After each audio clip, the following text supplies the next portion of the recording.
Welcome. This video is about solving exponentials. Remember, an exponential is a situation where x is in the exponent. So after this, hopefully you'll be able to solve this type of problem where there's a bank account and it grows by a certain amount of interest, and figuring out exactly when it will reach a certain amount without using guess and check. So let's start with an example. You buy a car that costs $19,000 and the loan has an annual interest of 3%, but it's compounded monthly, which is pretty common with car loans. If you don't make any payments, how much will you owe after a year? And then also, after exactly how many years will you owe $21,000? Alright, so let's get started. This is going to be the type of equation that is similar to a geometric sequence. So it looks something like this, and I'm going to use y here, but you could use t of n or s of n, whatever you want. It starts at $19,000, so that's the starting value that goes out front here. Then times the multiplier. The multiplier is the difficult part. It's 3% interest, which interest goes on top of what you originally started with, so we're looking for something that is above the number 1. So my first thought would be 1.03, since 3% is 0.03, but that's not right. That doesn't work, and here's why. Compounded monthly. You don't just have the loan company assessing interest on your account once a year. They do it every month, and that way they can send you a monthly bill. So what that means is, yes, you get 3% for the whole year, but you get a small part of that every month because it's compounded monthly. So it's not going to be 3% a month, it's going to be whatever that part for the month is. Figure that out. Let's see. Well, we got 3% for the whole year, but then you have to divide it into 12 pieces. So we have our original 100% that we have to pay back. You don't have a choice about paying back the value that you borrowed to buy the car. But then you have to add on this 3% divided by 12 for each month. And so that is where we get our number, our multiplier that goes right here. So in this case, it's times, let's see, it's going to be 1 point, and you could do it on a calculator, 3% divided by 12. Then don't forget to move the decimal place twice. But this is 0.0025. And then to the power of x. I scrunched it in too much. Let me erase this just a little bit to fit it in so it isn't too confusing.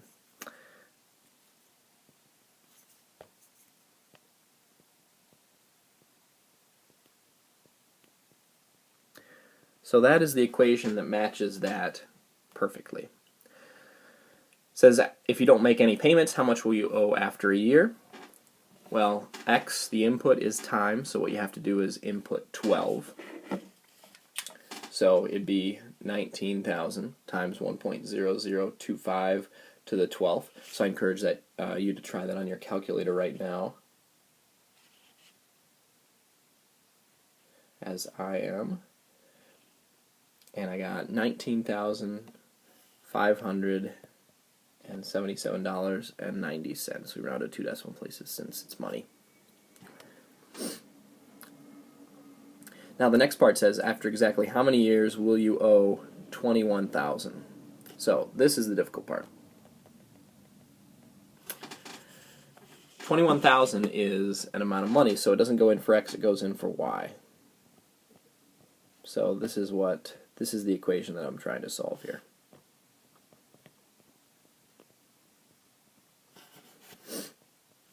Alright, so the first step, you want to try to get x by itself. The first step is divide both sides by 19,000. So I'll do that.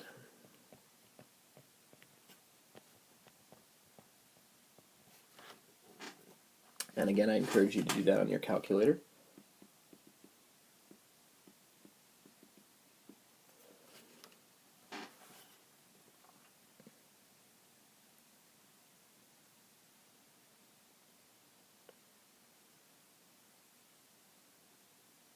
Alright, and I got 1.105, and the more decimal places the better, but I'm just going to go ahead and do, let's see, I'll do just maybe 5 decimal places just to keep it pretty accurate.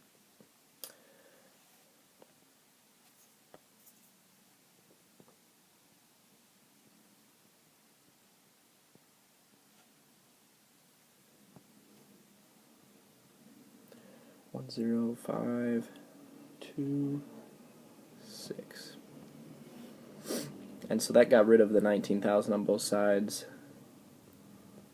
And I have this. Now at this point I have an equation where I'm kind of stuck. There's no method that we have used in previous years that solves an equation like this with x in the exponent. The only thing we've learned in previous years that works here is guess and check. And guess and check can be great sometimes, but other times it's not so great. So the way to solve this exactly is using logarithms. That's why other people invented logarithms, and that's why we teach them, because they're the only way that we have to solve things like this. So the way that we solve logarithm equations is, well, first we have to put a log in. So we do it to both sides, which makes it okay with logs and everything else. Sorry about the messiness. This is the first time I've used this different presentation software here. So now we have a log on both sides. I just put in a log that keeps the balance of the equal sign. But why I did that is now I can pull the x out front. That's one of our log rules, properties, is if you have something that looks like that does on the right side there, you can always take the exponent, pull it out front, and it will look exactly the same. I'm not changing the left side at all, so I'm just copying that down.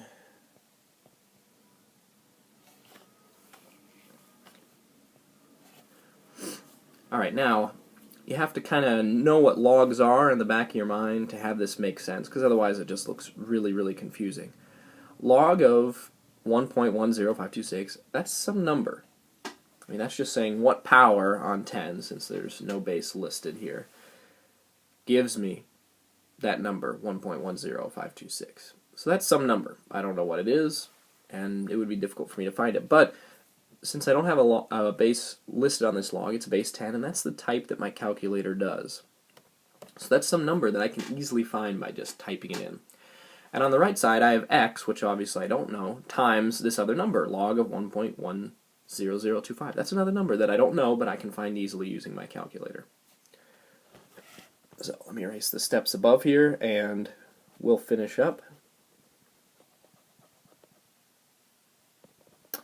So all I need to do for solving this is to get x by itself, I just have to divide both sides by the log of 1.0025.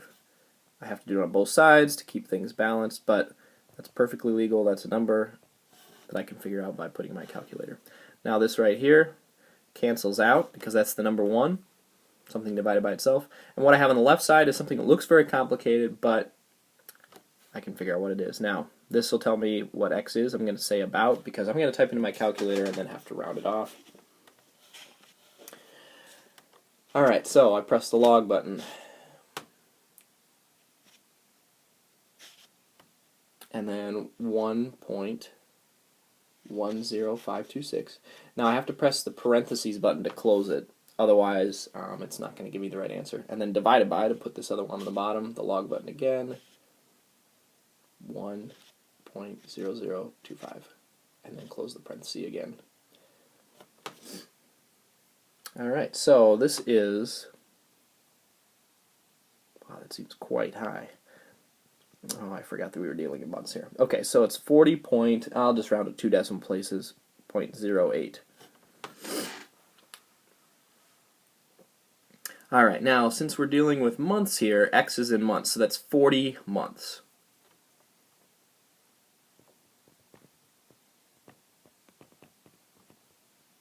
A little bit over that, but that's when that will happen. Alright, let's look at another example. This is pretty similar. I think you can see that. The 3% is the same, the 19,000 is the same. So, owing exactly 22,000 is exactly like the previous example. that we did, except for, we're not talking about 21,000, we're talking about 22,000, but everything is exactly the same. So you put in 22,000 into your equation that we wrote for the previous one.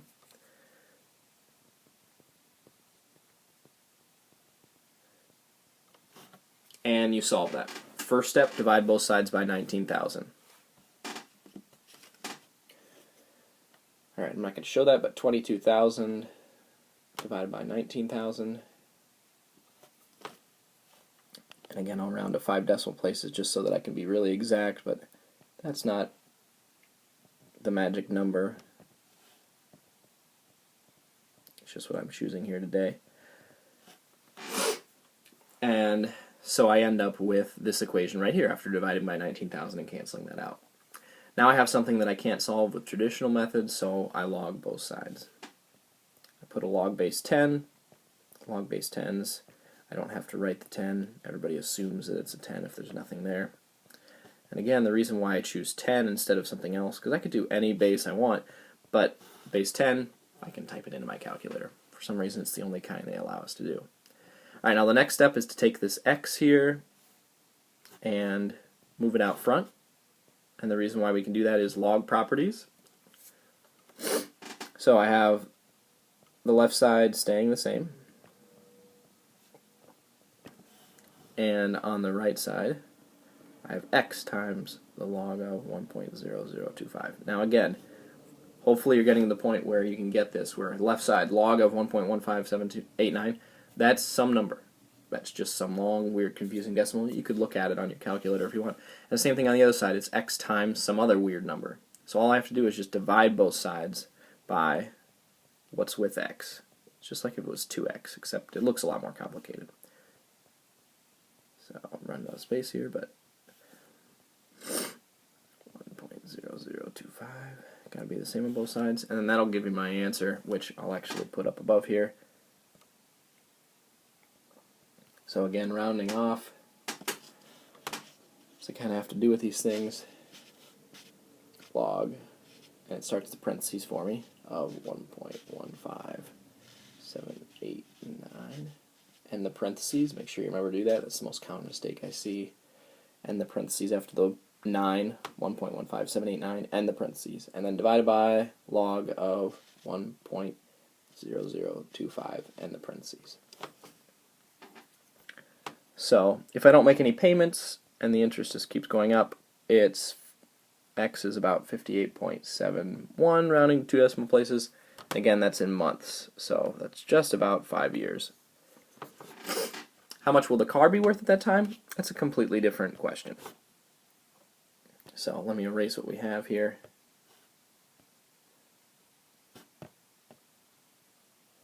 So I have some space to work.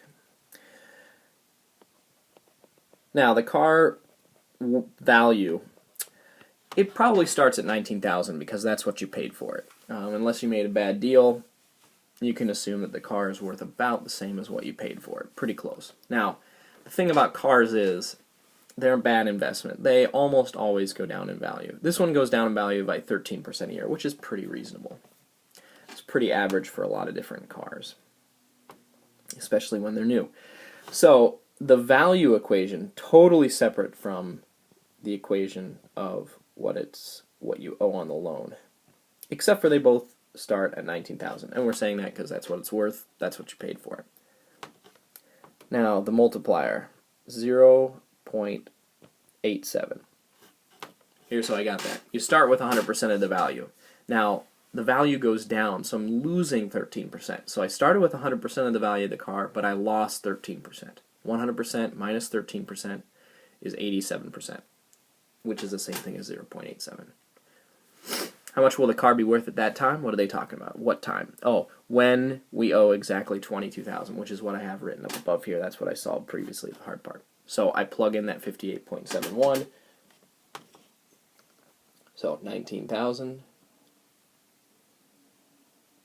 times 0.87 to the power of 58.71. Oh, I made a mistake. Sad. So the mistake that I made here, I just looked at my answer and I'm like, $5? Wow, that's just way too low. That doesn't make any sense to me. The car has to be worth more than $5. I understand that this goes down in value, but $5, come on. That doesn't make any sense. I just plugged in 58.71, and that's wrong, and here's why. It says the value of the car goes down by 13% a year. So this equation that I have written right here, that's in years. So I can't plug in 58.71 months. So what I'm going to do, 58.71 divided by 12. So this is the same thing as this answer that I have above is the same thing as about 4.89 years. That's what I want to plug in. And the reason why I didn't delete that mistake there is, first of all, it's good to know that everybody makes mistakes, even people that have been practicing this for a long time. But I knew my answer was wrong by using common sense, and that is something that will be assessed on some different tests that we have. Is $5 doesn't make any sense for the value of a car. It will always be worth more than $5. That just doesn't seem right. All right, so I plugged in that 4.89, and here's what I got: 9,616 and 18 cents, and that seems pretty reasonable to me. Even though it's astounding that less than 5 years later, the car that you paid $19,000 is only worth about a little bit less than $10,000. The other thing is you owe $22,000 at the time if you haven't made any payments, but that's about how much money that you would have paid out. So cars are a bad investment. They're not worth very much after 5 years, and you paid a lot of money for them after 5 years. Go ahead and pause the video and try this on your own.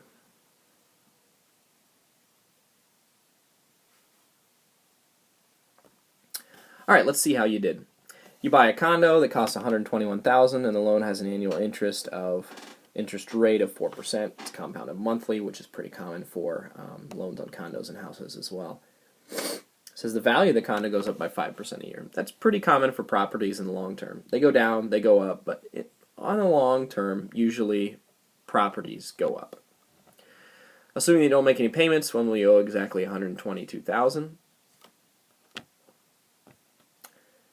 To find that out, we have to write an equation. So that equation will be starting value, $121,000, because that's how much cash you had to pay for it, took out the loan for. The multiplier, hopefully you figured out, was 1.00 and then 3 repeating. How I got that? It's 4% for the year, but it's compounded monthly, so I took 4% divided by 12, and that's where I got that extra interest. Now, when I solve this using logs, I got 2.47 about. Now, that's in months, so after just a couple of months, you'll owe some extra interest on there, quite a bit. To find out what it would be worth at that time, I guess I should write this down, 2.47 months. Now, of course, that is in months, so to figure out what it is in years, you divide by 12.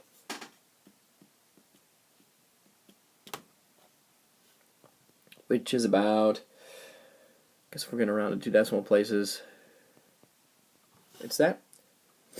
Now, how much will the condo be worth? That's a completely separate equation.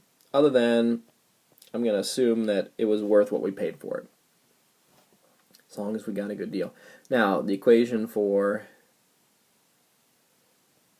the value is 1.05 to the x. Now, in this one, it's just x is just in years. And that's why I had to figure out, okay, 0.21 years. So when I plug that in, what I get is it's 122,222, a lot of twos here, and about 90 cents. You might get something slightly different than me, depending on where and when you rounded. But so you owe $122,000, but the house is worth a little bit over that. And hopefully this is what happens with house loans. Because yes, you're paying interest, but you'd be paying rent if you were staying somewhere else. But the value usually goes up, so that's why usually people say a property is a good investment while a car is not. Can you solve this type of equation now? If you can, great. If not, watch the video again, find somebody else to help you out, learn this in a different way. Thanks for watching.